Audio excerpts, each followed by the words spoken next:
Guys, I think I'm gonna be sick. It just keeps going round and round and round and round and round and round and round and round and round and round and round and round.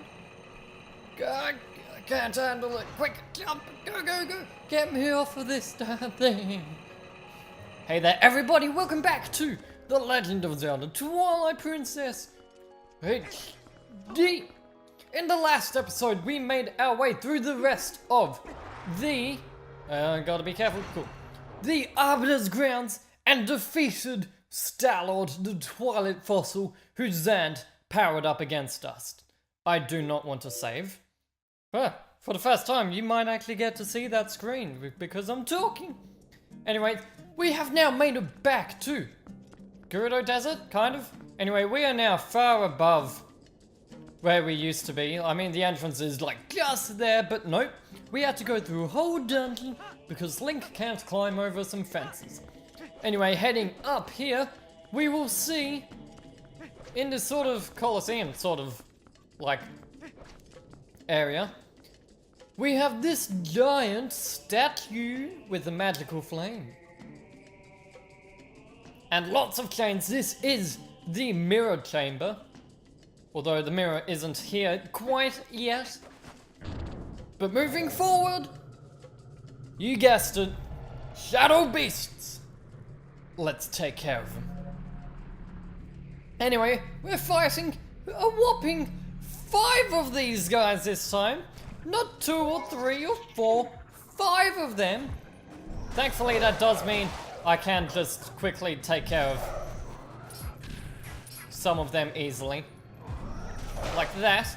Now, come over here. Oh crap. Oh no. Come on. Don't end. Ah. Okay, we're taking care of that one first. Now, even though they're not attacking me for some reason quite yet, you might see there are a whole bunch of keys around here. Now, you'll find a few fights with shadow beasts that involve some keys. Oh, I almost hit that one actually. Now, the keys are just a very good way to make your jumps longer or send you somewhere you don't want to go. You might jump so far away from a shadow beast you miss it. Or you might hit a shadow beast, hit 5 keys along the process, and in that time, a shadow beast will roar for help, reviving the others. But with that, we have taken care of them. Got a warp portal right here, so we never have to go through that dungeon ever again. Thank goodness. And now we're climbing up the snake. Be careful of the snake, Link. We're climbing up the snake and landing right in this. I didn't press anything there, by the way. And spinning here. Be prepared, guys, for some cutscenes. As these pillars rise up, lifting these chains, the statue goes down. And the chains lift up. This huge hunk of rock? Or metal? I don't know what that is. But something else has been revealed too.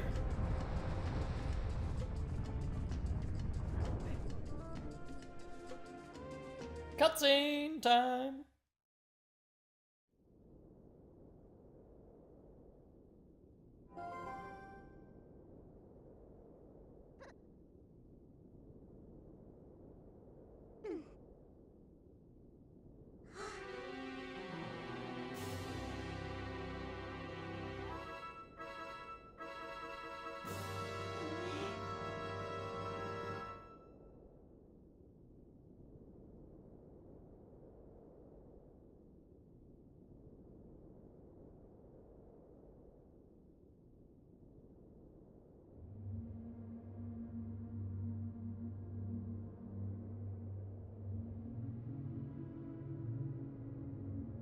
A dark entity lurks in the twilight.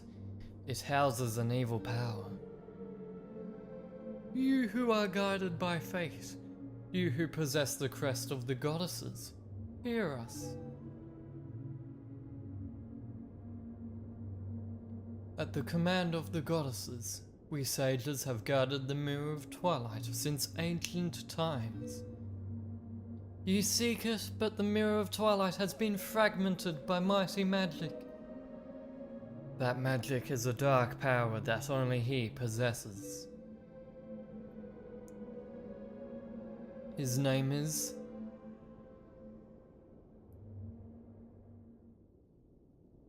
Ganondorf.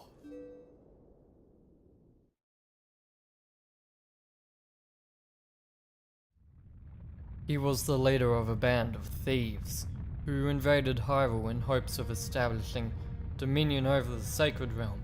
That textbook said, bullet points. He was known as a demon thief, a wielder of evil magic renowned for his ruthlessness. Give me time to read him, please.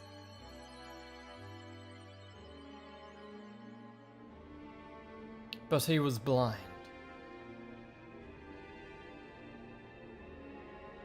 In all his fury and might, he was blind to any danger, and thus was exposed, subdued, and apparently captured.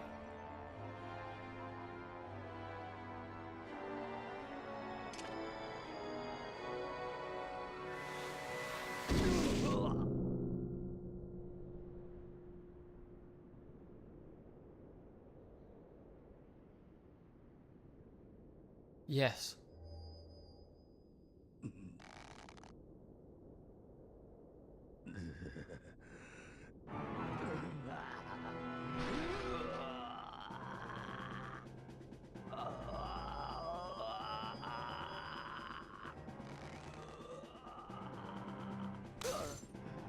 By some divine prank, he too had been blessed with the chosen power of the gods.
His abiding hatred and lust for power turned to purest malice. Perhaps that evil power has been passed on to Zand. You're just now figuring out where Zand got his power? It's far too late. Only the true leader of the Twilight can utterly destroy the Mirror of Twilight, so Zand could merely break it into pieces. Once broken by magic, the Mirror of Twilight became fragments, which even now lie hidden across the land of Hyrule. One is in the snowy mountain heights. One is in an ancient grove. And one is in the heavens. You who have been sent by the goddesses, you should be able to gather the 3 pieces. But you must be prepared, for dangerous power resides in those fragments.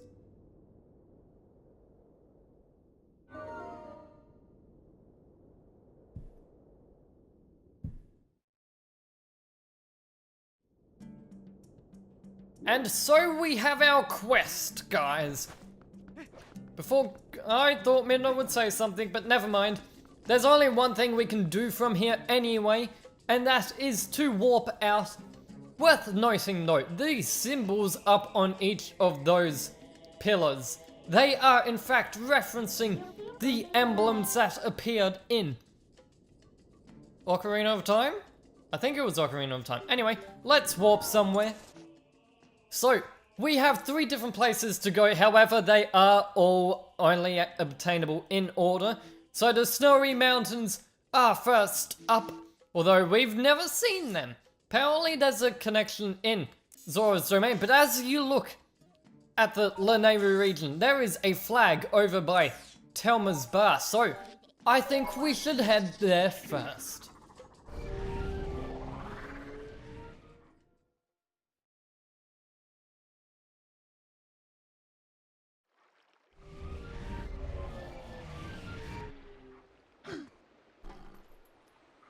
Now, heading up here, I'm certain we're gonna have some mail. Mr. Link White! I don't know what that voice was, it doesn't suit him though. Greetings, Mr. Link. I have come to deliver a letter. It is a letter from Barnes. Well, my business is concluded. Onward to mail.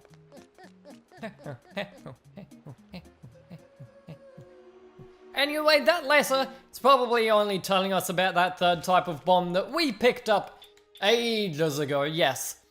How have you been? Still bomb enthusiast? Still loving bombs? Well, I've got some interesting bombs in, so come on by and pick some up. Wait till you'll see what these babies can do.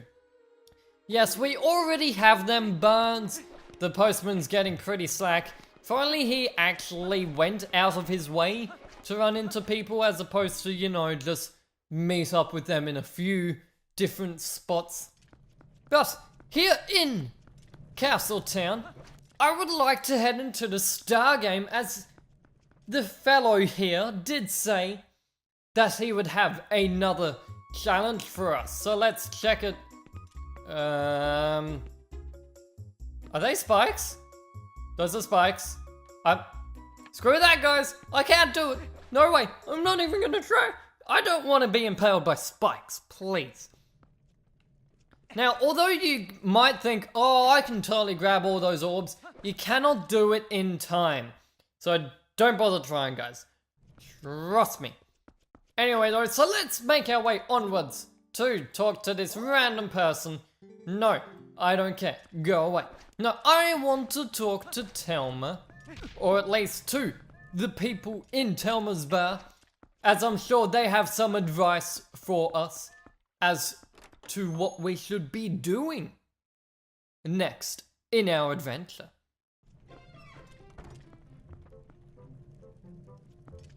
First of all, I have to do that now. Hello there, Telma. How's that Ilya doing, honey? I'm sure that shaman will find a way to get her memory back. That Renato is a talented man, for sure. Anyway, honey, you've got your own things to worry about. So you just make sure you do what needs doing right now, okay? Now, I'm not doubting you, honey, but if you're wondering what you ought to be doing, you ought to go talk to our friend Ashley. She's up on Hyrule's northern mountain, checking things out, and she's got good instincts, trust me. If you need detailed directions, just take a peek at the map on the table. Sure thing, Telma, let's take a look at that right away. And as you can see, that is up by the Zora's domain. Ashley mentioned Snow Peak Mountain and headed off. So let's see what the others have to say about that. At the moment, I'm absolutely entranced by the sky beings known as the Uka. Yes, according to legend, Hyrule was made by the Hylians who, as we all know, are the closest race to the gods. But also according to legend, long ago there was a race even closer to the gods. And some say these creatures made the Hylians. When they created the people of Hylia, they simultaneously created a new capital, a city that floated in the heavens. They dwelt there, and some scholars believe that this race lives there still, somewhere in the great sky. Sky beings, isn't that simply marvelous, old boy? What I wouldn't give to meet them. Okay, he's kinda lost it. What about you? Just as mute as Link here, I see. And you, Oru? Say, Link, you're alive and well. Tell me, did you find anything of interest at the Arbiter's grounds in the desert? The sages. Those sages once served the royal family, actually. They were appointed as tutors to the young princess Zelda. It was from them that I first heard tales of the accursed mirror in the Arbiter's grounds. Okay, and with that, guys, why am I speaking like that? I'm not ending off the episode. We have plenty of things to do. In fact, I'm going to go in a direction that I myself did not expect I would ever go. I am going to go south of Hyrule Field. Sorry, no, south of Castletown to Hyrule Field. But I don't just mean this little area here. Actually, no, I do mean this area here. Time to get this out of the way. Okay. This chest here. It's time to show you guys how to get it. I hate this thing. I hate this thing so much. Anyway, grabbing on here. First of all, if we climb up here, we can break these. Oh, I guess I'm not getting those arrows then. We can break those, climb across here by transforming into Wolflink. By the way, you can get this chest once you've got the Master Sword. If you couldn't guess, but gently fall off here, grabbing along, and then speeding up the footage as I shimmy across this. Shimmy, shimmy, shimmy. There we go. And then transforming back into Wolflink, climbing across this rope to get a chest that I'd said we weren't actually getting. I mean, no, to get a chest that I'd said we're getting, but it's the wrong chest. Anyway, this gives us 100 rupees. Very nice. So I'm gonna jump off and show you guys how you actually get in here. Seriously, this was the hardest chest for me to get, and it just teased me looking at it there. I thought because I couldn't turn the camera in there properly enough, I kind of can do it better on the Wii U version, but on the Wii, nope. You can't move the camera around on the Wii version, except for locking on. What you want to do though is drop down from here, pull out your spinner, and then jump when you're in the middle-ish area to land here. Seriously. This probably took me a good, at least 5 years, maybe longer. And I couldn't even see it in a guide. But with that we get a stamp, the surprised Zelda stamp. I bet she was shocked to finally find out that I could get that. That is not the button I meant to press, but it will do anyway. And I want to head down here. As you can see, this path is now cleared out. And interesting point actually, the Gorons aren't afraid of Wolflink. However, you transforming in front of them, that's completely different. But they aren't afraid of Wolflink, so if you go into Kakariko Village, you will see that the Gorons will stay there even when the other villagers run away.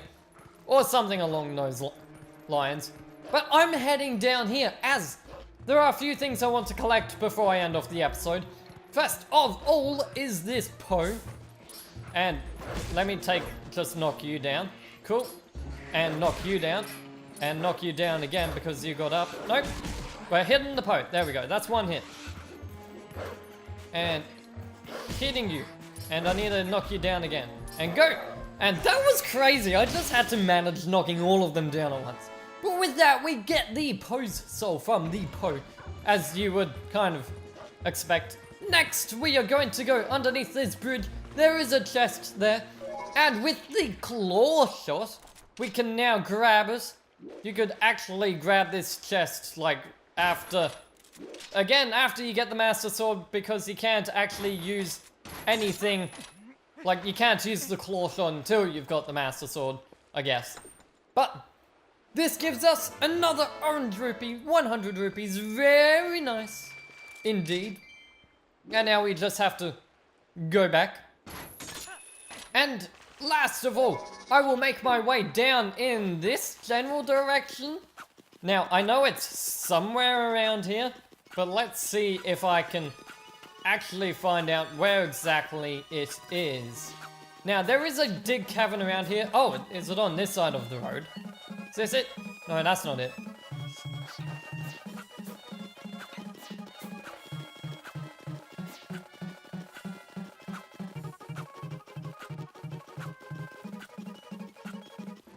This looks promising. Here it is. So this one, I'm not sure if this is in the original version. And the reason being is because, first of all, let's take care of these enemies quickly. Actually, no, never mind. I don't think killing these enemies is gonna do anything.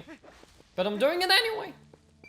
Oh, there we go. It did do something. It dropped like nothing. But we have a few chests in here. Not just one, but 3 chests. This gives us a red rupee. This one over here will give us a yellow rupee. And this one up here, this will give us... Come on, I'm getting there. Oh, there's another chest hiding down there, by the way. This will give us a stamp, the Wolf Link stamp.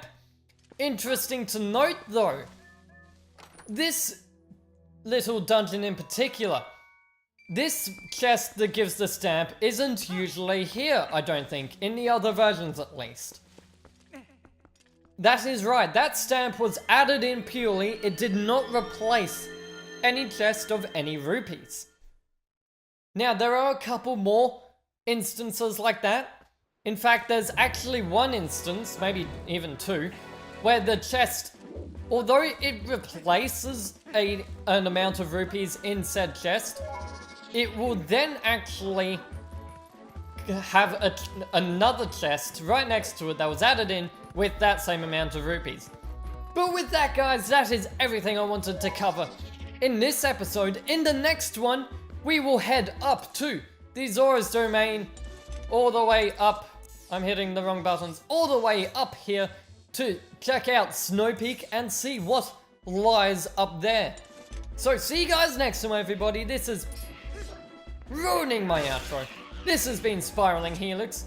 I will see you guys in the next one. Bye bye, everybody.